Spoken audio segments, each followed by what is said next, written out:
My YouTube channel. सो कैसे हैं आप सभी। So this is going to be lecture number 3 of your class 12th history chapter number 1 that is bricks beads and roots. So previous lectures में page number 14 तक हमने cover कर लिया है। So let's start with page number 15 today. So सबसे पहले page के starting में ही एक इमेज दी गई है। ये क्या है आप गेस कर पा रहे होंगे। ये कुछ व्हील्स टाइप दिख रहे होंगे आपको, ठीक है। ये कुछ लेटर्स है जो कि पुराने साइन बोर्ड के ऊपर एनग्रेव्ड मिले हैं। So you may be shocked कि उस टाइम पे भी साइन बोर्ड होता था। जी हाँ, ट्रैफिक को फैसिलिटेट करने के लिए उस टाइम पे साइन बोर्ड होता था जिसके ऊपर ये कुछ लेटर्स हमें एनग्रेव्ड मिले हैं, ठीक है। तो इमेज आ सकती है बोर्ड एग्जाम में और क्वेश्चन पूछा जा सकता है कि क्या है ये इमेज। नाउ सबसे पहला टॉपिक है seals, script and weights. Now सबसे पहले सील्स और सीलिंग्स के बारे में समझते हैं। देखो, सील्स और सीलिंग्स जो थे वो लॉन्ग डिस्टेंस कम्युनिकेशन को फैसिलिटेट करने के लिए यूज किए जाते थे। देखो, एक एग्जांपल दे रखा है। इमेजिन करो हमारे पास एक गुड्स का भरा हुआ एक बैग है, ठीक है, जिसको एक जगह से दूसरी जगह पे लेके जाना है और उसके माउथ को है ना रोप से टाई कर दिया गया है और एक नॉट लगा दी गई है, गांठ लगा दी गई है और उस गांठ के ऊपर, उस नोट के ऊपर कुछ गीली क्ले लगा दी और उसके ऊपर एक सील या दो सील जो है इसे प्रेस कर दी, ठीक है। तो उससे क्या होगा, एक इम्प्रेशन बन जाएगा उस बैग के माउथ के ऊपर, ठीक है। और अगर ये बैग पहुंच जाता है उस पर्सन के पास जिसने मंगाया था इसे, सीलिंग इंटैक्ट के साथ, यानी कि सील के साथ पहुंच जाता है। इसका क्या मतलब है, इसे टेम्पर नहीं करा, इसे खोल के देखा नहीं गया, इससे सामान कुछ निकाला नहीं गया, छेड़छाड़ नहीं हुई है।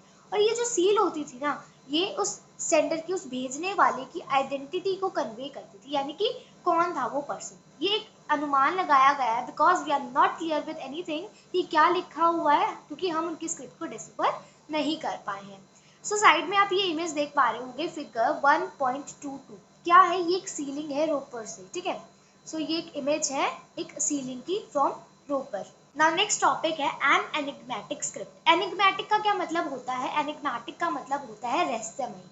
अब हमें पता है कि हड़प्पन स्क्रिप्ट डिसिफर नहीं हो पाई है, इस वजह से वो हमारे लिए एक रहस्यमयी स्क्रिप्ट है, ठीक है। अब हड़प्पन सील्स के ऊपर भी एक लाइन ऑफ राइटिंग देखने को मिलती है। प्रोबेबली उसके ऊपर शायद से नेम और टाइटल होगा ओनर का। सिर्फ माना जाता है कि हो सकता है जो ओनर था उसका नाम है और टाइटल है, ठीक है।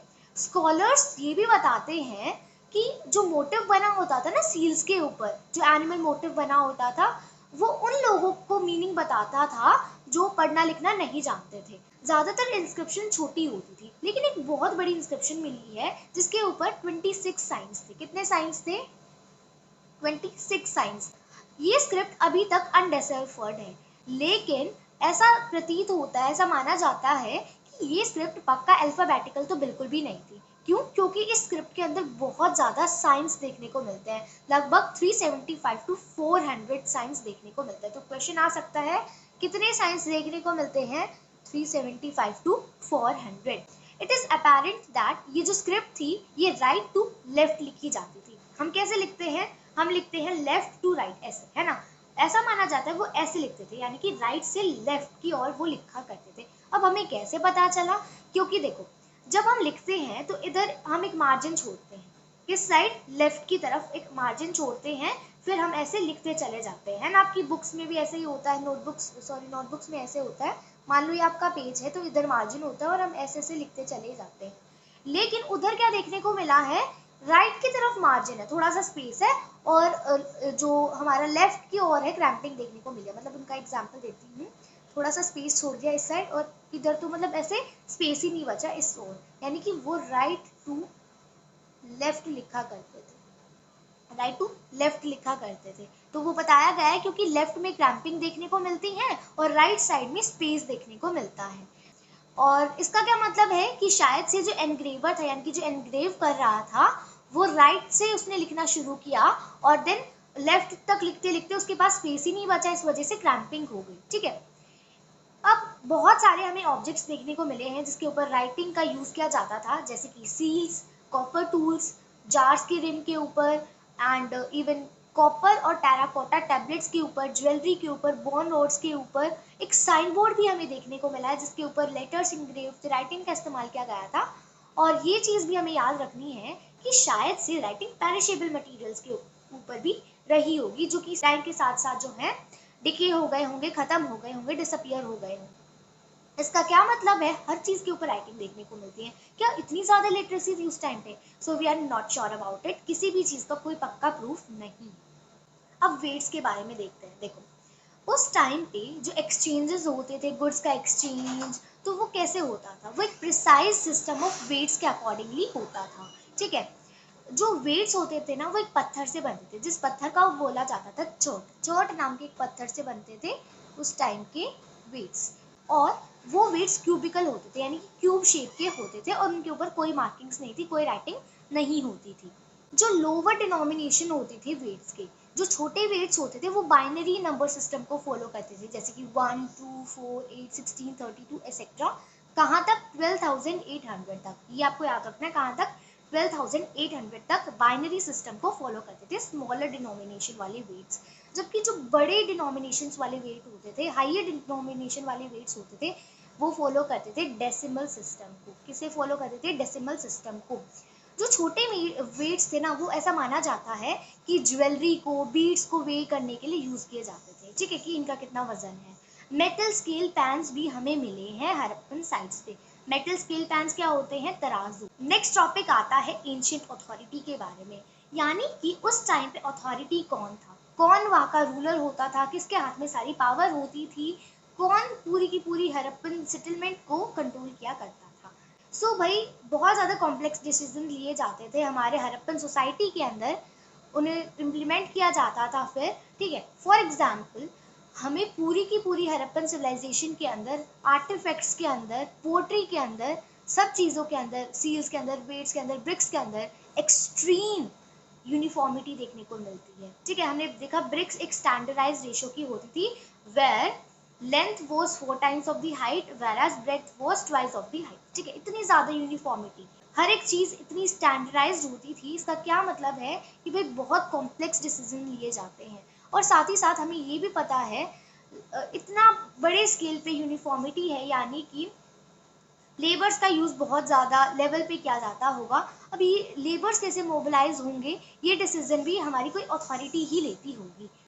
अब तुम्हें एक एग्जाम्पल दिया गया है, देखो जो ब्रिक्स होती थी उस टाइम पे बहुत बड़े अमाउंट में प्रोड्यूस की जाती थी। ऐसा तो हो नहीं सकता कि वो एक ही जगह पे, एक ही सेंटर में प्रोड्यूस की जाएंगी। भाई ये यूनिफॉर्मिटी तो भाई जम्मू कश्मीर से लेके गुजरात तक थी, इतने बड़े इलाके में इतनी यूनिफॉर्मिटी थी। इसका क्या मतलब है कि एक ही पर्टिकुलर सेंटर में नहीं, बहुत सारी सेंटर से ब्रिक्स आती थी। ठीक है, बहुत सारी लोकेशंस पे ये काम हुआ करता था, क्राफ्ट प्रोडक्शन होता था, यानी कि सभी चीज़ों के अंदर we can say complex decisions लिए जाते थे।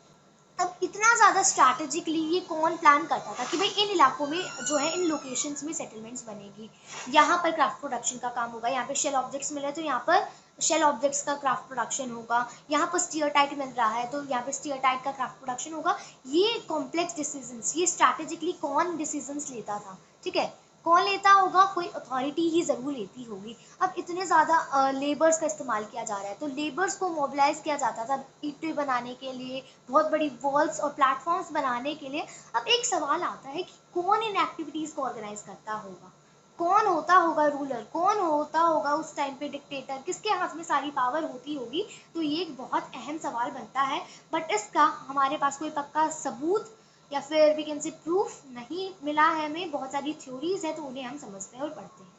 तो नेक्स्ट टॉपिक है पैलेसेस एंड किंग्स। सो अगर हम ये देखना चाहें कि भाई कौन पावर में था, किसके हाथ में सारी पावर होती थी, कौन कौन लोग थे जो पावर को संभालते थे, तो आर्कियोलॉजिकल रिकॉर्ड से हमें कोई इमीडिएट आंसर नहीं मिलता। ठीक है, एक बहुत बड़ी सी बिल्डिंग मिली है मोहनजोदारो में, जिसे ऐसा लेबल कर दिया गया है कि शायद से ये पैलेस होगा। आर्कियोलॉजिस्ट ने बोल दिया कि ये पैलेस होगा, बट ऐसी कोई स्पेक्टिकुलर फाइंड नहीं देखने को मिली है जिससे हम कह सके हाँ कि ये सच में पैलेस होगा। ठीक है, साथ ही साथ एक स्टोन स्टैचू लेबल किया गया है जो वहां पर मिला था, और उसे प्रीस्ट किंग के नाम से जाना जाता है। फॉर एग्जाम्पल आपको ये एक इमेज दी जा रही है 1.23, ये प्रीस्ट किंग का स्टैचू है जो वहां पर मिला था, और इसे लेबल कर दिया गया कि भाई शायद से ये उस टाइम पे एंशिएंट अथॉरिटी होंगे, क्योंकि आर्कियोलॉजिस्ट मेसोपोटामियन हिस्ट्री से फैमिलियर हैं। और उस टाइम पे मेसोपोटामियन हिस्ट्री में पावर किसके पास होती थी? प्रीस्ट किंग के पास। तो उन्होंने उसी से पैरेलल ड्रॉ करने की कोशिश करी है इंडस रीजन के अंदर भी, और इन्हें प्रीस्ट किंग बोल दिया है। लेकिन हमें हड़प्पन सिविलाइजेशन की रिचुअल प्रैक्टिसेस के बारे में कुछ भी नहीं पता चला है, और ना ही हमें ये पता चला है कि कौन उन एक्टिविटीज़ को परफॉर्म करता था, और वो परफॉर्म करता था तो उसके पास पॉलिटिकल पावर थी भी या नहीं। ठीक है, तो हमें इन चीज़ों का कुछ पता नहीं चला है। And many things as I have told earlier also, इसके अंदर, इस चैप्टर के अंदर अजम्पशंस के ऊपर बेस्ड है। हमारी हिस्ट्री हड़प्पन सिविलाइजेशन के बारे में अजम्पशंस के ऊपर बेस्ड है, क्योंकि जो एक्चुअल रिकॉर्ड्स है, जो actual written material, that is not deciphered till date. अब अलग अलग थ्योरीज दी जाती हैं अलग अलग आर्कियोलॉजिस्ट के द्वारा। जैसे कि कुछ आर्कियोलॉजिस्ट कहते हैं कि हड़प्पन सोसाइटी के अंदर कोई रूलर्स नहीं होते थे, सबके पास इक्वल स्टेटस था, सब इक्वल स्टेटस को एंजॉय करते थे, तो ये एक थ्योरी है। जबकि दूसरे लोग कहते हैं कि नहीं, एक सिंगल रूलर तो नहीं था, बहुत सारे राजा थे, जैसे कि मोहनजोदारो का एक रूलर, हड़प्पा का दूसरा रूलर, ऐसे ऐसे अलग अलग सेटलमेंट्स के अलग अलग रूलर्स होते होंगे। ठीक है, जबकि कुछ लोग कहते हैं कि नहीं भाई, एक ही सिंगल स्टेट होता होगा, एक ही रूलर होता होगा, क्योंकि भाई हर एक चीज़ के अंदर, आर्टिफैक्ट्स के अंदर, जैसे कि वेट्स, ब्रिक्स, सील्स, इन सब के अंदर एक्सट्रीम यूनिफॉर्मिटी है, और प्लान्ड सेटलमेंट्स होती थी, ब्रिक्स एक स्टैंडर्डाइज रेशो की होती थी। ठीक है, और जो सोर्सेज के पास सेटलमेंट्स एस्टेब्लिश करी जाती थी, ये इतने सारे कॉम्प्लेक्स डिसीजन एक पर्सन लेता होगा, और उसी के हिसाब से पूरी की पूरी सिविलाइजेशन गवर्न होती होगी। तो ये तीसरी थ्योरी है। ठीक है, और अगर मैं आप लोगों से पूछूं तो आपको कौन सी थ्योरी अच्छी लग रही है, मतलब कौन सी ज्यादा सूटेबल लग रही है? सूटेबल कौन सी लग रही होगी? लास्ट वाली थ्योरी ज्यादा प्लॉजिबल लग रही है ना। सो ऐसा ही हो सकता है कि एक ही रूलर होगा, इतने ज़्यादा यूनिफॉर्मिटी तो तभी पॉसिबल है क्योंकि इतने सारे रूलर्स होते, तो ऐसे विचार मिलना तो बहुत मुश्किल होता। और रही बात इक्वल स्टेटस की, कोई रूलर ना होना, तो भाई ऐसा तो पॉसिबल ही नहीं है, सारे लोग तो बिल्कुल नहीं मानेंगे, तो और बड़े लेवल की बात हो गई। सबके जो डिसीजंस होते हैं, सबकी जो बातें होती हैं, आइडियाज़ होते हैं, ये बहुत ज़्यादा कॉन्फ्लिक्टिंग होते हैं, तो इक्वल स्टेटस वाली बात भी नहीं मिलती, और इतनी ज़्यादा यूनिफॉर्मिटी के साथ तो बिल्कुल भी नहीं। सो वही चीज़ बताई गई है कि पूरी कम्युनिटी एक साथ जो है डिसीजंस लेती होगी और इम्प्लीमेंट करती होगी इतने कॉम्प्लेक्स डिसीजंस को, तो ये चीज़ तो हो ही नहीं सकती उस टाइम पे, मुश्किल है बहुत ज़्यादा। तो लास्ट वाली थ्योरी ज़्यादा प्लॉजिबल लग रही है मुझे भी, और इन आर्कियोलॉजिस्ट को भी, और आप लोगों को भी आई होप वही लग रही होगी। सो देखो, यहाँ से आपको क्या समझ में आ रहा है कि कैसे इंटरप्रिटेशंस की जाती थी अलग अलग चीज़ों की, है ना। कि देखो, हमें कोई सबूत नहीं मिला है, लेकिन फिर भी हम अथॉरिटी तक पहुंच गए हैं, और अथॉरिटी में भी एक थ्योरी निकाल दी है जो सबसे ज़्यादा प्लॉजिबल लग रही है। तो ऐसे ही आर्कियोलॉजिस्ट काम करते हैं, ऐसे ही उनका दिमाग चलता है। देखो, ये एक बहुत ज़्यादा इंटरेस्टिंग चीज़ है कि हमें उनकी स्क्रिप्ट के बारे में कुछ भी नहीं पता, फिर भी हमने इतना कुछ पता लगा लिया है। So it's really a very good thing, और बहुत इंटरेस्टिंग चीज़ भी है ये। द नेक्स्ट टॉपिक है द एंड ऑफ सिविलाइजेशन। अब ये इतनी अच्छी खासी सिविलाइजेशन थी, इतनी बढ़िया सिविलाइजेशन थी, इसका अंत कैसे हुआ? ठीक है, सो ऐसा माना जाता है कि अप्रॉक्सीमेटली 1800 बीसी के आसपास जो मेच्योर हड़प्पन साइट्स थी, जैसे कि चोलिस्तान वाले रीजन की अगर हम बात करें, तो ये अबैंडन हो गई थी, लोग छोड़ छोड़ के नहीं जाने लग गए थे। धीरे धीरे क्या हुआ, एक के बाद एक जो पॉपुलेशन थी ना, वो दूसरी सेटलमेंट्स में एक्सपैंड होने लग गई थी। जैसे कि गुजरात में, अलग अलग सेटलमेंट्स में, गुजरात में, हरियाणा में, वेस्टर्न यूपी, इन एरियाज की तरफ पॉपुलेशन शिफ्ट होने लग गई थी, एक्सपैंड होने लग गई थी। कुछ हड़प्पन साइट्स जो थी वो 1900 बीसी तक ऑक्यूपाइड थी, लेकिन फिर भी वहाँ पर भी एक ट्रांसफॉर्मेशन देखने को मिली मटीरियल कल्चर में।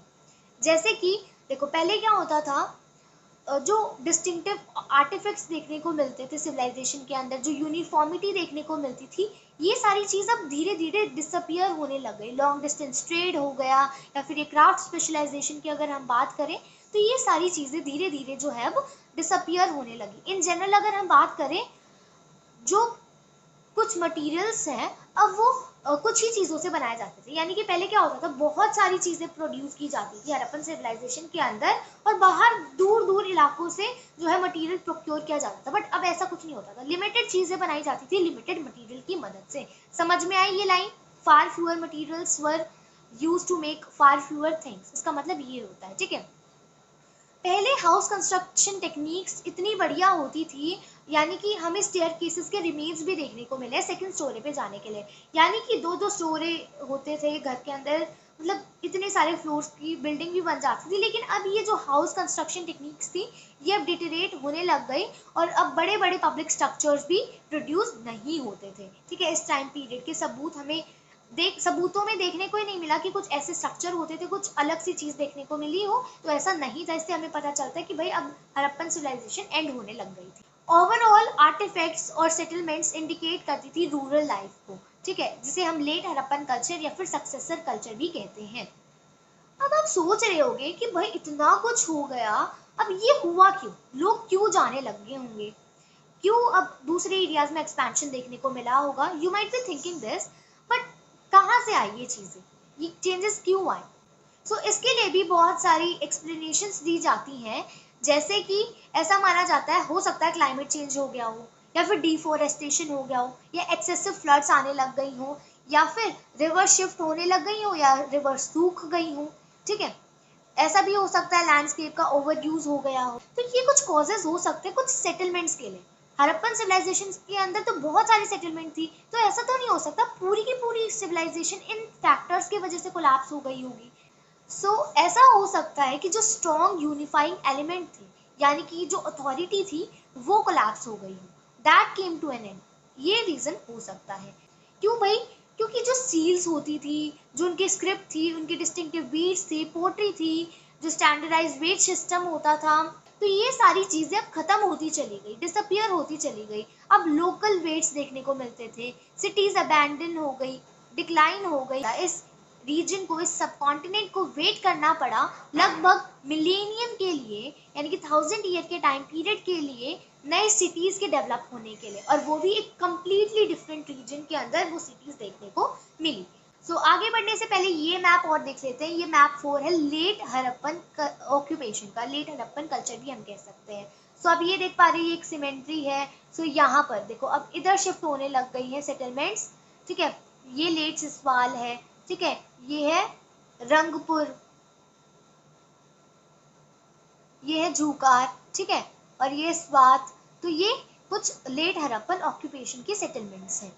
Now it is a source 3, और ये एक बहुत इंपॉर्टेंट सोर्स है, तो इसकी रीडिंग लगानी है क्योंकि यहाँ से बहुत सारे एमसीक्यू बनते हैं। एविडेंस ऑफ एन इन्वेजन, ऐसा भी माना जाता है कि भाई एक इन्वेजन हुआ था जिसके वजह से हड़प्पन सिविलाइजेशन कोलैप्स हो गई थी, एंड हो गई थी। ठीक है, तो एक बताया गया है कि डेडमैन लेन के बारे में, एक पतली सी एले है जो 3 से 6 फीट विड्थ में है, मतलब इतनी चौड़ी है वो लगभग, और एक पर्टिकुलर पॉइंट पे वो जो लेन है ना वो वेस्ट की तरफ टर्न करती है। वहां पर स्कल्स के, बोन्स के, मतलब बहुत सारे टुकड़े देखने को मिलते हैं, बहुत सारे वी कैन से फ्रेगमेंट्स देखने को मिलते हैं, बहुत फ्राइबल कंडीशन के अंदर, और वो भी 4 फीट 2 इंच की गहराई में। ठीक है, एक बॉडी पड़ी हुई है बिल्कुल बैक की तरफ से उस लेन के अंदर ही। ठीक है, 15 इंचेस टू द वेस्ट जब वो मुड़ती है वो लेन, तो वहां पर भी स्कल के बहुत सारे वी कैन से फ्रेगमेंट्स देखने को मिलते हैं। और इन चीजों के वजह से, ऐसी अपीयरेंस के वजह से, इन रिमेन्स के वजह से इस लेन को इसका नाम मिला है डेड मैन लेन, क्योंकि बहुत सारी डेड की we can see fragments, parts, body देखने को मिलती है। ये हमें एक जॉन मार्शल की रिपोर्ट से पता चला जो कि 1931 में लिखी गई थी। ठीक है, तो it is very important source, यहाँ से क्वेश्चंस बनेंगे, you should read it very properly. ठीक है, अब 16 स्केलेटन सेम जगह पे मिले हैं जिन्होंने अपनी ज्वेलरी पहन रखी थी, ऑर्नामेंट्स पहन रखे थे जब वो मरे थे, और वो मोहनजोदारो की वही उसी पर्टिकुलर हिस्से से मिली है। कब? 1925 में। बाद में चल के 1947 में आर.एम. व्हीलर जो डायरेक्टर जनरल थे एएसआई के, बाद में बने थे, जो कि 1944 में, उन्होंने इस आर्कियोलॉजिकल एविडेंस को रिलेट करने की कोशिश करी है ऋग्वेदा के साथ, जो कि उस टाइम पे सब कॉन्टिनेंट का सबसे पुराना टेक्स्ट माना जाता था और अभी भी माना जाता है। सब कॉन्टिनेंट के सबसे पुराने टेक्स्ट के साथ इस चीज को कॉरिलेट करने की कोशिश करी आर.एम. व्हीलर ने 1947 में।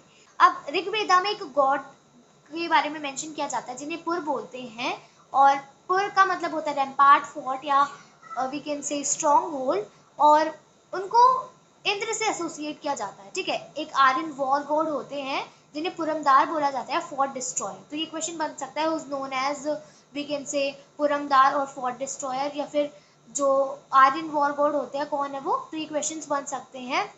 तो ये जो सारी डिस्ट्रक्शन है ना, उसके लिए उन्हें एक्यूज किया जाता है। ठीक है, तो ये बताया गया है आर.एम. व्हीलर की रिपोर्ट से, 1947 की रिपोर्ट से, और ऐसा भी बोला जाता था कि इस इलाके में जरूर मसैकर किया गया होगा। ठीक है, अब इस मसैकर को क्वेश्चन करते हैं हमारे जॉर्ज डेल्स ने इस चीज को क्वेश्चन किया कि भाई वहां पे मसैकर हुआ होगा। क्यों? उन्होंने बोला कि जो स्केलेटन्स मिले हैं ना एविडेंस के तौर पे, वो सारे सेम टाइम पीरियड से बिलोंग नहीं करते, और ना ही कोई वेपन्स वगैरह देखने को मिले हैं, ठीक है, ना ही वॉरियर्स की बॉडीज देखने को मिल रही है, तो इस वजह से मैसाकर नहीं हो सकता। तो कौन क्वेश्चन करते हैं? जीएफ डेल्स, यानी कि जॉर्ज डेल्स क्वेश्चन करते हैं इस चीज को। कब? 1964 में। तो क्वेश्चन बन सकता है, तो you should know these things. तो अभी हम करने वाले हमारे next topic, that is discovering the Harappan civilization. तो अभी तक हमने क्या देखा कि कैसे हड़प्पन सिविलाइजेशन को समझने के लिए आर्कियोलॉजिस्ट अलग अलग मटेरियल रिमेन्स को स्टडी करते हैं और उन्हें एक एक करके पीस करते हैं इकट्ठा, ताकि एक फैसिनेटिंग हिस्ट्री वो क्रिएट कर सके।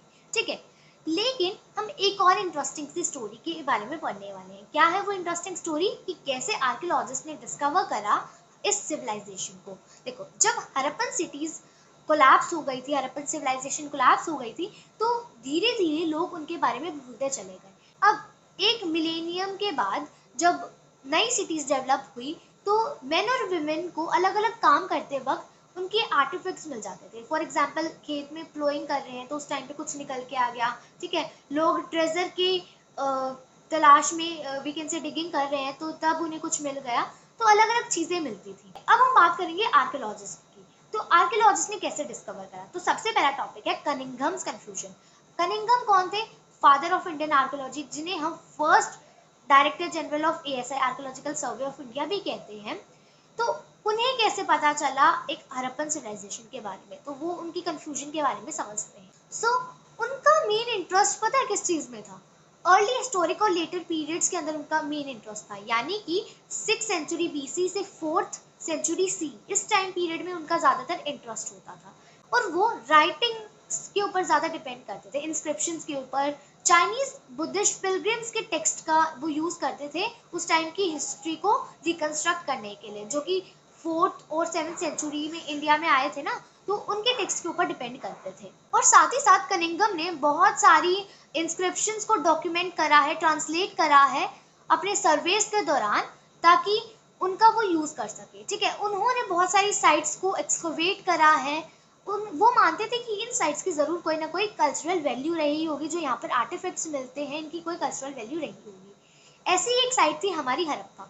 लेकिन जो हड़प्पा, ये जो साइट थी ना, ये इस टाइम पीरियड से बिलोंग नहीं करती थी। किस टाइम पीरियड से? जब चाइनीज पिलग्रिम्स हमारे इंडिया में आए थे। सो उनके इटिनरी में वो फिट नहीं कर पा रही थी। सो ये एक ऐसी साइट थी जो कि बहुत पहले वाले टाइम पीरियड से बिलोंग करती थी, तो वो उनकी इन्वेस्टिगेशन के फ्रेमवर्क में फिट नहीं हो पा रही थी। लेकिन बहुत सारे आर्टिफैक्ट्स मिलते थे उन्हें। ठीक है, तो वो क्या करते थे? उन्हें वो अपने वाले टाइम पीरियड में फ्रेम करने की कोशिश करते थे। ठीक है, उन्होंने कभी ये सोचने की कोशिश ही नहीं करी कि भाई इससे पहले भी कोई टाइम पीरियड रहा होगा। उनका मानना था कि इंडियन हिस्ट्री इससे पहले तो थी ही नहीं। चाइनीज बुद्धिस्ट पिलग्रिम्स जब इंडिया में आए तभी से इंडियन हिस्ट्री स्टार्ट होती है। ठीक है, तो उनका ऐसा मानना होता था। अब उनकी इसी कंफ्यूजन की वजह से क्या होता था, उनके पास बहुत सारे आर्टिफैक्ट्स आते थे, लेकिन वो उनकी वैल्यू को समझ ही नहीं पाते थे। वो उनको उस पर्टिकुलर टाइम फ्रेम में फिट ही नहीं कर पा रहे थे जिससे वो बिलोंग करती थी। उन्हें वो रियलाइज हुआ ही नहीं कि ये चीज कितनी पुरानी हो सकती है। ठीक है, एक हड़प्पन सील है ना, अब कनिंघम को दी गई एक इंग्लिशमैन के द्वारा। उन्होंने उस चीज को नोट करा, लेकिन अनसक्सेसफुली। जिस टाइम पीरियड से वो वी कैन से फैमिलियर थे, उस टाइम फ्रेम के अंदर उन्होंने उस चीज को फिट करने की कोशिश करी। ऐसा क्यों है? क्योंकि उनको लगता था कि इंडियन हिस्ट्री जो है ना, वो गंगा वैली में जब हमारी सिटीज बनी थी, पहली सिटीज, तो वहां से इंडियन हिस्ट्री स्टार्ट होती है। सो उनके इसी कंफ्यूजन के वजह से उन्होंने हड़प्पा की सिग्निफिकेंस को मिस कर दिया।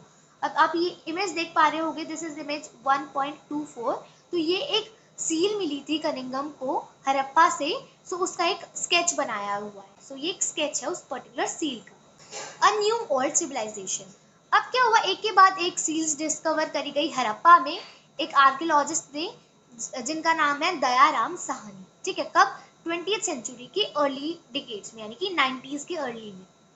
किन्होंने करी? हड़प्पा के अंदर दयाराम साहनी, और वही मोहनजोदारो के अंदर सील्स किसने डिस्कवर करी? रखलदास बनर्जी, आर.डी. बनर्जी कहते हैं उन्हें, रखलदास बनर्जी ने करी मोहनजोदारो ने। अब धीरे धीरे इन सील्स की, इन आर्टिफैक्ट्स की सिग्निफिकेंस जो है अब वो समझ में आने लग गई थी। ठीक है, रखलदास बनर्जी को सेम सील्स मोहनजोदारो में मिली। इसका क्या मतलब है कि भाई ये मोहनजोदारो, ये भी जो साइट थी ना, ये भी उसी आर्कियोलॉजिकल कल्चर का पार्ट है। अब इन फाइंड्स को देखते हुए 1924 में, बहुत इंपॉर्टेंट डेट है, याद कर लो इन्हें, 1924 में जॉन मार्शल, जो कि डायरेक्टर जनरल थे आर्कियोलॉजिकल सर्वे ऑफ इंडिया के, उन्होंने वर्ल्ड में अनाउंस कर दी एक नई सिविलाइजेशन की डिस्कवरी। कौन सी civilization? Indus valley civilization. S N. Roy, उन्होंने एक बुक लिखी है the story of Indian archaeology. उन्होंने क्या बोला कि Marshall left India 3000 years older than he had found her, यानी कि जॉन मार्शल इंडिया को 3000 साल पीछे छोड़ गए जब उन्होंने उसे ढूंढा था। ठीक है, यानी कि उन्होंने एक नई सिविलाइजेशन की डिस्कवरी कर लिया। कौन सी बुक में? The story of Indian archaeology. किन्होंने लिखा? एस.एन. रॉय ने। अब ऐसी ही सेम सील्स मेसोपोटामियन साइट्स पे भी देखने को मिल रही थी। इसका क्या मतलब है कि ये सिविलाइजेशन एक नई सिविलाइजेशन भी है, बल्कि ये एक कंटेम्पररी सिविलाइजेशन भी है मेसोपोटामिया में। ठीक है, एक नई सिविलाइजेशन मिली जो कि मेसोपोटामियन सिविलाइजेशन की कंटेम्पररी, यानी कि मेसोपोटामियन सिविलाइजेशन के सेम टाइम पे ये सिविलाइजेशन एग्जिस्ट करती थी। इनफैक्ट जॉन मार्शल एक डायरेक्टर जनरल थे आर्कियोलॉजिकल सर्वे ऑफ इंडिया के, तो वो इंडियन आर्कियोलॉजी के अंदर एक बहुत बड़ा चेंज लेके आए। वो फर्स्ट प्रोफेशनल आर्कियोलॉजिस्ट थे जिन्होंने इंडिया के अंदर काम करा था। तो वो क्या थे? फर्स्ट प्रोफेशनल आर्कियोलॉजिस्ट जिन्होंने इंडिया के अंदर काम करा था। वो पहले काम कर चुके थे ग्रीस में, क्रीट में, और उस एक्सपीरियंस को वो अब फील्ड में ला रहे थे। मोर इम्पोर्टेंटली, इतने ज्यादा स्पेक्टेकुलर फाइंड्स मिल रहे थे तो उनके अंदर उनका बहुत ज्यादा इंटरेस्ट था। कनिंघम का भी था, लेकिन उनका इक्वल इंटरेस्ट एवरीडे लाइफ के पैटर्न्स में भी था। किसका? जॉन मार्शल का। अब मार्शल ने एक्सकवेशंस तो करी, बट उन्होंने भी एक गलती कर दी। क्या गलती कर दी उन्होंने? उन्होंने रेगुलर हॉरिजॉन्टल यूनिट्स के ऊपर एक्सकवेशन करी, यानी कि ऐसे डायरेक्टली ऐसे उन्होंने एक्सकवेशन कर दी एक के बाद एक लेयर में। ऐसा नहीं करना था, उन्हें फॉलो करनी थी स्ट्रैटिग्राफी। ठीक है, स्ट्रैटिग्राफी क्या होती है? मान लो ये एक माउंड है, ये एक माउंड है, ये एक माउंड है, तो ये एक माउंड है, ये एक पर्टिकुलर लेयर है। ठीक है, तो मतलब लेयर्स की उन्हें डिगिंग करनी थी, एक्सकवेशन करनी थी। उन्होंने ऐसा नहीं करा, इस लेवल पे कर दी, इस लेवल पे, मतलब उन्होंने लेवल को फॉलो करा, उन्होंने माउंट्स को फॉलो नहीं करा। तो ये गलती उन्होंने कर दी थी। ठीक है, इससे क्या हुआ? जो आर्टिफैक्ट्स मिल रहे थे ना, तो वो मल्टीपल लेयर्स के आर्टिफैक्ट्स मिक्स हो गए। इससे कोई भी हमें कंक्लूजन नहीं मिल पाया। ठीक है, सो हमने इससे कोई कंक्लूजन डिराइव नहीं करा। अब ये सोर्स दिया गया है, इसको भी समझ लेते हैं। अब मैं आपको इस बॉक्स का एक बार ब्रीफ सा बता देती हूँ। देखो क्या बताया गया इसके अंदर कि देखो कुछ आर्कियोलॉजिकल साइट्स कैसे बनती हैं। अब सबसे पहले माउंट्स बन जाते हैं, मतलब कि देखो एक पर्टिकुलर इलाके में जब बहुत सारे लोग रहते हैं, उसका यूज करते रहते हैं, कॉन्स्टेंटली प्रोडक्शन होता है, वहाँ पे बहुत सारी आर्टिफैक्ट्स जमा हो जाते हैं। ठीक है, फिर लोग अबेंडन करके कहीं और चले जाते हैं, तो वहाँ पे एक माउंट क्रिएट हो जाता है। सबसे नीचे वाला माउंट सबसे पुरानी लेयर होती है। ठीक है, सबसे पुराने टाइम की लेयर होती है। ठीक है, अब जो लेयर्स खाली होती है, जो अबेंडन होती है, जहाँ पर कोई सबूत देखने को नहीं मिलता, उन लेयर्स को स्टेराइल लेयर्स बोलते हैं। क्या बोलते हैं? Sterile layers. ये अबेंडनमेंट को शो करती है। अब हर एक लेयर का कलर अलग होता है, अलग अलग ट्रेसेस दिखाती है हर एक लेयर। जो सबसे नीचे वाली लेयर होती है वो पुरानी होती है, सबसे ज्यादा पुरानी होती है, और जो सबसे ऊपर वाली होती है वो सबसे ज्यादा रिसेंट होती है। और इन लेयर्स की स्टडी को क्या बोलते हैं? स्ट्रैटिग्राफी। क्या बोलते हैं? स्ट्रैटिग्राफी। ठीक है, अब जो आर्टिफैक्ट्स मिलते हैं उनको अलग अलग कल्चरल पीरियड्स के हिसाब से क्लासिफाई किया जाता है, असाइन किया जाता है, और उनसे एक कल्चरल सीक्वेंस ड्रॉ किया जाता है उस पर्टिकुलर साइट के लिए। ठीक है, तो ये इस बॉक्स से हमने समझा है, तो एक बार इसकी एक रीडिंग लगा लेना। सो ये फिगर 1.25 आप देख पा रहे होंगे, ये क्या है? ये एक छोटा सा माउंट दिखा रखा है, उसकी स्ट्रैटिग्राफी दिखा रखी है। ठीक है, you can see this image. So इसमें वही बताया गया है, जब स्ट्रैटिग्राफी के अकॉर्डिंगली जब एक्सकवेशन आई हुई तो यूजफुल इंफॉर्मेशन वाज लॉस्ट। अब न्यू टेक्निक्स एंड क्वेश्चंस, तो एक बार ये समझ लेते हैं। आर.एम. व्हीलर डायरेक्टर जनरल बने थे आर्कियोलॉजिकल सर्वे ऑफ इंडिया के, कब? 1944 में। So you should learn it. ठीक है, तो उन्होंने इस प्रॉब्लम का सोल्यूशन कर दिया था, जॉन मार्शल वाली प्रॉब्लम का। उन्होंने क्या करा? अब सबसे पहले उनके बारे में जानते हैं थोड़ा सा। उन्होंने स्ट्रैटिग्राफी को फॉलो करा। अब वो एक एक्स आर्मी ब्रिगेडियर थे, तो अपने मिलिट्री प्रिसीजन का उन्होंने इस्तेमाल करा था आर्कियोलॉजी के अंदर भी। ठीक है। सो अब बताया गया है कि जब हमारा पार्टीशन हुआ ना, तो हमारी ज्यादातर जो मेजर साइट्स थी ना, वो पाकिस्तान के अंदर चली गई। यानी कि हड़प्पन सिविलाइजेशन बाउंड्रीज को थोड़ी फॉलो करती थी, यानी कि बहुत बड़े इलाके में थी, इंडिया के अंदर भी, पाकिस्तान के अंदर भी, अफगानिस्तान के अंदर भी, एक पर्टिकुलर कंट्री में थोड़ी लोकेटेड थी। सो पार्टीशन के बाद ज्यादातर साइट्स पाकिस्तान में चली गई। अब इंडिया वाले आर्कियोलॉजिस्ट क्या करें, तो उनको काम मिल गया कि भाई अब तुम्हें नई नई साइट्स डिस्कवर करनी है। सो इंडियन आर्कियोलॉजिस्ट ने अलग अलग साइट्स डिस्कवर करी, बहुत सारी सेटलमेंट्स डिस्कवर करी गई इंडिया वाले इलाके में भी, पंजाब के अंदर, हरियाणा के अंदर एक्सप्लोरेशंस किए गए, और कुछ न्यूली डिस्कवर साइट्स है कालीबंगन, लोथल, राखी गढ़ी, धोलावेरा, एंड एक और है रिसेंटली डिस्कवर्ड, उसका नाम मैंने ऊपर मेंशन कर दिया। अब ओवर द डिकेड्स नए नए इश्यूज आने लग गए जिनको इम्पोर्टेंस दी जाती थी। कुछ आर्कियोलॉजिस्ट को क्या लगता था कि हमें है ना एक कल्चरल सीक्वेंस ऑब्टेन करना है, जबकि दूसरों को लगता था कि एक लॉजिक है इस लोकेशन के अंदर कि भाई ये साइट इसी पर्टिकुलर लोकेशन के अंदर क्यों सेटअप करी गई है, तो उस लॉजिक को समझना चाहते थे। उन्हें बहुत सारे आर्टिफैक्ट्स भी मिलते थे, वेल्थ ऑफ आर्टिफैक्ट्स, यानी कि बहुत ज़्यादा इंपॉर्टेंट होते हैं आर्टिफैक्ट्स, बिल्कुल वेल्थ की तरह होते हैं, तो बहुत सारी वेल्थ ऑफ आर्टिफैक्ट्स मिलते जिनके फंक्शंस को फिगर आउट करने की कोशिश करी गई। अब 1980s से इंटरनेशनल इंटरेस्ट भी बहुत ज़्यादा देखने को मिलता है हड़प्पन आर्कियोलॉजी के अंदर। कब से? 1980s से। अब अलग अलग एरियाज से स्पेशलिस्ट आते हैं यहाँ पर, बाहर से भी आते हैं, जो कि हड़प्पा मोहनजोदारो में मिलके काम करते हैं। अलग अलग साइंटिफिक टेक्निक्स वो अपने साथ लेके आते हैं। अब आज के टाइम पे तो बहुत ज़्यादा मॉडर्न साइंटिफिक टेक्निक्स का इस्तेमाल करा जाता है सरफेस एक्सप्लोरेशन के लिए, ताकि क्ले के ट्रेसेस को, stone, metal, plant, animal remains, इन अलग अलग चीज़ों को डिस्कवर किया जा सके। और ऐसा माना जा रहा है कि फ्यूचर में इन एक्सप्लोरेशन से बहुत इंटरेस्टिंग रिजल्ट्स हमें देखने को मिलने वाले हैं। आपको ये एक बॉक्स दिया गया है, this is not so important, एक बार इसकी रीडिंग लगा लेना। आर.एम. व्हीलर के एक्सपीरियंस के बारे में बताया गया है, वो सबसे पहले आर्कियोलॉजिकल सर्वे ऑफ इंडिया के डायरेक्टर जनरल बने थे, तो उसके बारे में है ये बॉक्स, तो you should read it yourself. And उन्होंने एक बुक लिखी थी, कौन सी? My archaeological mission to India and Pakistan. कब लिखी थी? 1976 में, तो उसका ये एक्सर्प्ट लिया गया है, ठीक है। तो उनकी बुक कब लिखी गई थी ये आपको ध्यान रखना है। सो लास्ट टॉपिक है problems of piecing together the past. So इसके अंदर दो सब हेडिंग्स हैं, classifying finds and problems of interpretations. So अभी तक हमने क्या देखा है कि हड़प्पन स्क्रिप्ट से हमें कोई भी मदद नहीं मिली है एंशिएंट सिविलाइजेशन के बारे में जानने के लिए, इस हड़प्पन सिविलाइजेशन को जानने के लिए, बल्कि हम मटेरियल एविडेंस के ऊपर डिपेंड करते आए हैं इस हड़प्पन लाइफ को रिकंस्ट्रक्ट करने के लिए, ठीक है। सो मटेरियल हमें बहुत सारा मिला है, जैसे कि pottery, tools, ornaments, household objects etcetera. अब ऑर्गेनिक मटेरियल भी रहे होंगे, जैसे कि क्लोथ्स, लेदर, वुड, रीड्स, और ये डिकम्पोज हो गए होंगे स्पेशली ट्रॉपिकल रीजन्स के अंदर। अब क्या सर्वाइव कर पाया है? स्टोन, बर्न्ड क्ले, जिसे हम टेराकोटा भी कहते हैं, मेटल एक्सेट्रा, ये चीज़ ही सर्वाइव कर पाई है। यानी कि एविडेंस बहुत ज़्यादा मिला है, और वो भी लिमिटेड है, क्योंकि बहुत सारी पेरिशेबल चीज़ें भी तो होंगी। अब ये चीज़ इंपॉर्टेंट है याद रखने के लिए कि जो ब्रोकन और यूजलेस ऑब्जेक्ट्स हैं उन्हें फेंक दिया गया होगा, और या फिर रिसाइकल भी कर दिया गया होगा बहुत सारी चीज़ों को। इस वजह से वैल्यूएबल आर्टिफैक्ट्स जो हमें मिले, इंटैक्ट मिले हैं ना, वो शायद से पास्ट में गुम हो गए होंगे, या फिर होल्ड कर दिए गए होंगे और कभी भी रिट्रीव नहीं किए गए होंगे, और हमने उन्हें ढूंढ लिया होगा, आर्कियोलॉजिस्ट ने उन्हें डिस्कवर कर लिया होगा। सबसे पहला सब टॉपिक है क्लासिफाइंग फाइंड्स। अब देखो, आर्टिफैक्ट्स रिकवर करते हैं ना आर्कियोलॉजिस्ट, ये आर्टिफैक्ट मिलना ये तो शुरुआत होती है आर्कियोलॉजी की, ठीक है। आर्कियोलॉजिस्ट उसके बाद इन फाइंड्स को, इन मिलने वाली चीज़ों को क्लासिफाई करते हैं। अब कैसे क्लासिफाई करते हैं? सबसे पहला प्रिंसिपल होता है क्लासिफिकेशन का मटीरियल की टर्म्स में, जैसे कि किस चीज़ से वो चीज़ बनी हुई है, स्टोन से, क्ले से, मेटल, बोन, इवोरी एक्सेट्रा। दूसरा प्रिंसिपल होता है जो कि थोड़ा कॉम्प्लिकेटेड होता है, in terms of function. Archaeologist classify करते हैं इस मटेरियल को on the basis of a tool, ये टूल है या ऑर्नामेंट है या दोनों ही चीज़ है, ठीक है। यानी कि या फिर ये कोई रिचुअल यूज के लिए यूज किया जाता होगा, मतलब फंक्शन में इसको क्लासिफाई करना थोड़ा सा मुश्किल होता है। अब उसका फंक्शन कैसे वो समझते थे कि भाई किस चीज़ के लिए यूज किया जाता होगा, आज के दिन से, मतलब प्रेजेंट डे से उसे वीकेंड से कोरिलेट किया जाता होगा, उसकी रिजेम्बलेंस को एक बार वीकेंड से कोरिलेट करके देखा जाता होगा। फॉर एग्जांपल बीड्स, आज बीड्स किस काम में आती हैं? मालाएं बनाने के लिए, तो शायद उस टाइम पे भी वही यूज होता होगा। कुआंस का आज किस लिए काम करते हैं?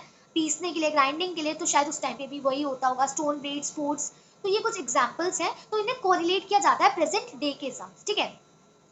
अब आर्कियोलॉजिस्ट इन फंक्शंस को आइडेंटिफाई करने की कोशिश करते हैं कॉन्टेक्स्ट को देखे कि भाई किस कॉन्टेक्स्ट में ये मिले हैं, एक घर में मिले हैं, एक ड्रेन में मिले हैं, एक ग्रेव में मिले हैं, एक किल यानी कि भट्टी में मिले हैं, तो कहाँ पर मिले हैं उस चीज के हिसाब से, उस कॉन्टेक्स्ट के हिसाब से भी इन्हें क्लासिफाई करने की कोशिश की जाती है, उनके फंक्शन को देखने की, समझने की कोशिश की जाती है। अब कई बार क्या होता है, आर्कियोलॉजिस्ट को इनडायरेक्ट एविडेंसेस के ऊपर डिपेंड करना पड़ता है। जैसे कि देखो क्या हुआ, कॉटन के ट्रेसेस तो हमें मिले हैं कुछ हड़प्पन साइट्स पे, लेकिन क्लोथिंग के बारे में जानने के लिए हम इनडायरेक्ट एविडेंस के ऊपर डिपेंड करते हैं। फॉर एग्जांपल स्कल्पचर के ऊपर हम डिपेंड करते हैं, स्कल्पचर में क्या डिपिक्ट किया गया है, तो उस टाइम पे कैसे कपड़े होते होंगे, उस चीज को जानने के लिए हम स्कल्पचर्स के ऊपर, इनडायरेक्ट एविडेंसेस के ऊपर डिपेंड करते हैं। अब हमने क्या देखा है कि जो फर्स्ट हड़प्पन सील थी ना, वो हम समझ नहीं पाए थे जब तक आर्कियोलॉजिस्ट ने उसका कॉन्टेक्स्ट समझने की कोशिश करी थी, ठीक है, both in terms of cultural sequence, किस सीक्वेंस में, किस कॉन्टेक्स्ट में वो मिला है,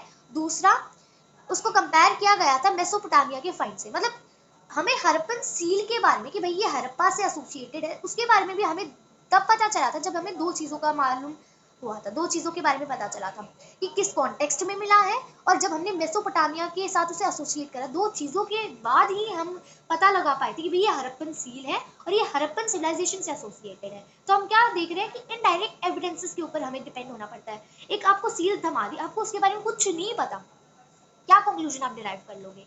जब तक हम प्रॉपर स्टडी नहीं करते, हम दूसरी चीज़ों के ऊपर डिपेंड नहीं करते, तब तक हमें कुछ भी नहीं पता चलेगा उस चीज़ के बारे में। नाउ प्रॉब्लम्स ऑफ इंटरप्रिटेशन, देखो आर्कियोलॉजिकल इंटरप्रिटेशन में बहुत ज़्यादा प्रॉब्लम फेस करनी पड़ती है, ज़्यादातर जब रिलीजियस प्रैक्टिसेस रिकंस्ट्रक्ट करनी होती है, ठीक है। अब जब भी कोई आर्कियोलॉजिस्ट को कुछ मिलता है ना, तो वो या तो यूजुअल चीज होती है या अनयूजुअल होता है, ठीक है। यूजुअल होता है तो उसे वो क्लासिफाई कर लेते हैं, लेकिन जब कोई अनयूजुअल चीज मिलती है, कोई अनफैमिलियर चीज मिलती है, तो वो कह देते हैं कि शायद इसका कोई रिलीजियस सिग्निफिकेंस होता है। मतलब कोई चीज का पता नहीं है ना, तो डायरेक्ट उसे रिलीजियस सिग्निफिकेंस दे दी जाती थी। फॉर एग्जाम्पल टेराकोटा फिगराइन देखने को मिली है विमेन की, जो कि हेविली ज्वेल्ड थी, यानी कि आप ये देख पा रहे होगे। तो ये एक टेराकोटा फिगराइन मिली है एक विमेन की, जिन्होंने बहुत ज्यादा ज्वेलरी पहन रखी है एंड हेड ड्रेसेस पहन रखी हैं, सो इनको मदर गॉडेस बोला जाता था। अब कुछ रेयर स्टैचुअरी देखने को मिली है मेन की भी, जो कि एक स्टैंडर्डाइज्ड पोस्चर में बैठे हुए हैं और उनका एक हाथ उनकी नी के ऊपर है, उन्हें प्रीस्ट किंग बोल दिया गया है, ठीक है, उन्हें भी ऐसे ही क्लासिफाई कर दिया। और दूसरे इंस्टेंसेस की अगर हम बात करें, तो हमें कुछ स्ट्रक्चर्स मिले हैं जो कि रिचुअल सिग्निफिकेंस को दिखाते हैं। For example great bath, fire alters कहाँ मिले हैं, कालीबंगन और लोथल के अंदर, तो इन्हें भी रिलीजियस सिग्निफिकेंस दे दी गई है। अब बहुत सारे अटेम्प्ट्स किए जाते हैं रिलीजियस बिलीफ्स और प्रैक्टिसेस को रिकंस्ट्रक्ट करने के, सील्स को एग्जामिन करने के बाद, जो कि रिचुअल सीन्स को डिपिक्ट करती हैं। उन सील्स के ऊपर कुछ रिचुअल सीन्स बने होते हैं, और कुछ और सील्स मिलती हैं जिनके ऊपर प्लांट मोटिव्स होते हैं। तो ऐसा मान लिया जाता है आर्कियोलॉजिस्ट के द्वारा शायद से नेचर वर्शिप होती होगी, कि ये कुछ नेचर वर्शिप जैसा कुछ दर्शा रही है। कुछ एनिमल मोटिव्स भी देखने को मिलते हैं। For example one horned animal देखने को मिलता है जिसे यूनिकॉर्न कहते हैं, ठीक है, उसे यूनिकॉर्न कहा जाता है। तो इसे मिथिकल मान लिया गया है हमारे आर्कियोलॉजिस्ट के द्वारा। साथ ही साथ कुछ और सील्स भी मिली हैं जिसके ऊपर एक मैन दिखाया जाता है जो कि क्रॉस लेग्ड योगिक पोस्चर में बैठा हुआ है और वो एनिमल से सराउंडेड है, तो उन्हें प्रोटोशिवा बोल दिया जाता है, वो प्रोटोशिवा की सील, और उन्हें एक पुराने डीटीज ऑफ हिंदुइज्म शिवा के साथ एसोसिएट किया जाता है। साथ ही साथ कुछ कॉनिकल स्टोन स्ट्रक्चर्स भी देखने को मिले, छोटे छोटे कॉनिकल ऑब्जेक्ट्स देखने को मिले हैं, जिन्हें लिंगास के रूप में क्लासिफाई कर दिया। अब हड़प्पन रिलीजन को समझने की हमने कोशिश करी है, कैसे पुराने वाले ट्रेडिशंस को आज के ट्रेडिशन से एसोसिएट करके, मतलब लेटर को अर्लियर के साथ एसोसिएट करने की, उनके साथ पैरेलल्स ड्रॉ करने की कोशिश करी गई है उस टाइम के रिलीजन को रिकंस्ट्रक्ट करने के लिए। क्योंकि आर्कियोलॉजिस्ट नॉन से अननोन में मूव करते हैं, यानी कि जिसे हम जानते हैं और जिसे नहीं जानते, जो जानते हैं उस चीज को नहीं जानते उस चीज से एसोसिएट करने की कोशिश की जाती है। अब फॉर एग्जाम्पल देखो, अगर स्टोन पर्न्स मिलते हैं या पोर्ट्स मिलते हैं, सिलबट्टे मिलते हैं, पोर्ट्स मिलते हैं, तो हम समझ जाते हैं कि इसका क्या काम रहा होगा। और ऐसा ही कुछ रिलीजियस सिंबल्स के केस में भी किया जाता है। अब हम देखते हैं प्रोटोशिवा की सील्स को। तो ये है एक प्रोटोशिवा की सील, आप देख पा रहे हैं, एक मैंने क्रॉस लेग्ड योगिक पोस्चर में बैठा हुआ है and he is surrounded by several animals, ठीक है, तो it is known as प्रोटोशिवा। अब एक अर्लीस्ट रिलीजन टेक्स्ट है जिसे ऋग्वेदा कहते हैं, जिसे 1500 to 1000 BC के बीच में कंपाइल किया गया होगा। जो लोग इंडस और उसकी ट्रिब्यूटरीज के किनारे रहते हैं उनके द्वारा इसे कंपोज किया गया है, ऐसा माना जाता है। तो इसके अंदर एक गॉड के बारे में मेंशन किया जाता है जिसे हम रुद्र कहते हैं। सो ये नेम शिवा को दिया जाता है लेटर पुरानिक ट्रेडिशन में, यानी कि शिवा जो गॉड है उनको ही रुद्र बोला जाता होगा। लेकिन जो शिवा है और जो रुद्रा है ऋग्वेदा में, वो पशुपति की तरह कहीं पर भी उन्हें दिखाया नहीं जाता, यानी कि लॉर्ड ऑफ एनिमल्स की तरह उनको नहीं दिखाया जाता है, ना ही किसी योगी की तरह डिपिक्ट किया जाता है। इसका क्या मतलब है कि वो जो सील के ऊपर जो पर्सन दिखाए जाते हैं ना, वो कोई रुद्र या फिर कोई शिवा नहीं है, बल्कि वो शायद से कोई शमन होंगे। ठीक है, कुछ स्कॉलर्स कहते हैं कि शायद से वो कोई शमन होंगे। सो लिंगा क्या होता है, फिर लिंग भी बोलते हैं इसे। सो ये क्या होता है, ये कुछ पॉलिश स्टोन होते हैं जिन्हें शिवा के सिंबल के रूप में वर्शिप किया जाता है। अब शमन्स कौन होते हैं? शमन वो लोग होते हैं, वो मेन और वुमेन होते हैं जिनके पास मैजिकल और हीलिंग पावर्स होती हैं, साथ ही साथ ठीक है दूसरे वर्ल्ड के साथ कम्युनिकेट करने की उनके पास एबिलिटी होती है, तो उन लोगों को ही हम बोलते हैं शमन्स। ये फिगर 1.28 भी देख लो, गेम्समैन और लिंगास। ठीक है, क्या मतलब है कि बहुत सारे ऐसे कॉनिकल स्ट्रक्चर्स मिले हैं, स्टोन्स मिले हैं, जिन्हें हमने बोल दिया है, क्या बोल दिया है इन्हें? हमने बोल दिया है लिंगास। ठीक है, लेकिन साथ ही साथ इसके साथ हमें ये पत्थर भी मिला है और बहुत सारे ऐसे अलग छोटे बड़े, तो ये कोई गेम है या फिर ये लिंगास है? तो इनके बीच में कंफ्यूजन आती है, तो उसी के रिलेटेड ये बॉक्स दिया गया है, तो एक बार इसे पढ़ लेना। एंड लास्टली एक और इमेज दी गई है, सो ये है एक टेराकोटा कार्ड। ठीक है, तो ये एक उस टाइम पे एक हमें टेराकोटा का कार्ड का छोटा सा मॉडल देखने को मिला है, तो ये एक इमेज है टेराकोटा कार्ड। सो मैं तुम लोगों का कुछ भी नहीं छोड़ने वाली हूँ, तो अगेन मैं ये बोल देती हूँ, ये टाइमलाइन बहुत ज़्यादा इंपॉर्टेंट है, दोनों की दोनों ही क्रोनोलॉजिकल ऑर्डर में इन्हें अरेंज करना है, तो ऐसे बहुत सारे क्वेश्चंस आते हैं। सो ये भी आपको बहुत अच्छे से पढ़ लेनी है, तो एक बार मैं बता देती हूँ। तो सबसे पहले हम बोलते हैं पैलियोलिथिक एज, देन बोलते हैं mesolithic, then neolithic and then chalcolithic. Chalcolithic सबसे पहली कॉपर एज मानी जाती है। ठीक है, देन उसके बाद आती है Harappan civilization, then megalithic burials देखने को मिलते हैं आयरन के, और मतलब आयरन एज भी हम इसे बोलते हैं। सो इसके बारे में हम नेक्स्ट चैप्टर में देखेंगे, मेगालिथिक बरियल्स क्या होते हैं। फिर अर्ली हिस्टोरिक एज स्टार्ट हो जाती है, तो ये वही बताया गया है, एक बार इस टाइमलाइन को बहुत अच्छे से समझ लेना। अब इस दूसरी टाइमलाइन में क्या पता चल रहा है कि सबसे पहले अलेक्जेंडर कनिंगम की हड़प्पन सील के ऊपर रिपोर्ट आती है 1875 में, एंड एमएस वत्स ने एक्सकवेशन करी थी हड़प्पा में, कब? 1921 में। देन मोहनजोदारो के अंदर एक्सकवेशन शुरू हो जाती है 1925 में, एंड आरएम व्हीलर ने एक्सकवेशन करी थी हड़प्पा में 1946 में, एंड एसआर राव ने एक्सकवेशन करी थी लोथल के अंदर, कब करी थी?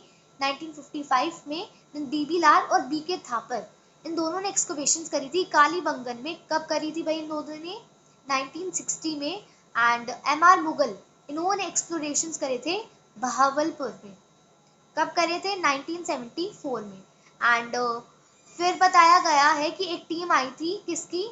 जर्मन और इटालियन आर्कियोलॉजिस्ट की, जिन्होंने सरफेस एक्सप्लोरेशंस करे थे मोहनजोदारो में, कब करे थे? 1980 में। एंड अमेरिकन टीम आई थी जिसने एक्सकवेशंस करे थे हड़प्पा में, कब करे थे? 1986 में। एंड द लास्ट में गिवन है MS Bisht, sorry RS Bisht. RS Bisht ने एक्सकवेशंस करी थी धोलावीरा में, कब करी थी? 1990 में। सो अब आप लोगों को ये सारी चीजें याद कर लेनी है।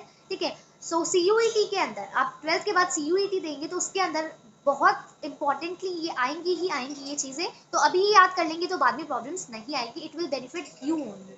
So thanks for watching, I hope आपको ये अच्छे से बिल्कुल चैप्टर समझ में आया होगा। कोई भी डाउट है तो कमेंट सेक्शन में कमेंट कर देना, एंड बहुत सारे एमसीक्यूज मैं पूछने वाली हूँ आपको, कम्युनिटी पे आएंगे वो, उन सभी के आंसर्स देना मत भूलना, जल्द आने वाले हैं। एंड टिल देन चैनल को जल्दी से सब्सक्राइब कर दो। सो यहाँ पर होता है हमारा चैप्टर नंबर 1 कंप्लीट, एंड ये नोट्स कहाँ मिलते हैं? नोट्स मिलते हैं टेलीग्राम चैनल पे, बट अब मैंने एनसीईआरटी कवर करवाई है, तो जो पार्ट 1 है उसके नोट्स आपको मिल जाएंगे टेलीग्राम चैनल पे, जल्दी अवेलेबल करवा दूंगी।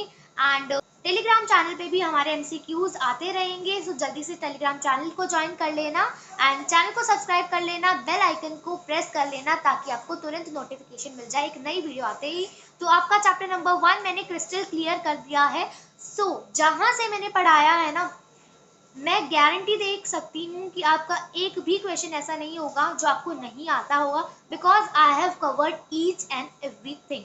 ईच एंड एवरीथिंग का मतलब होता है ईच एंड एवरीथिंग। ठीक है, so till then keep watching, bye bye, मिलते हैं नेक्स्ट वीडियो में।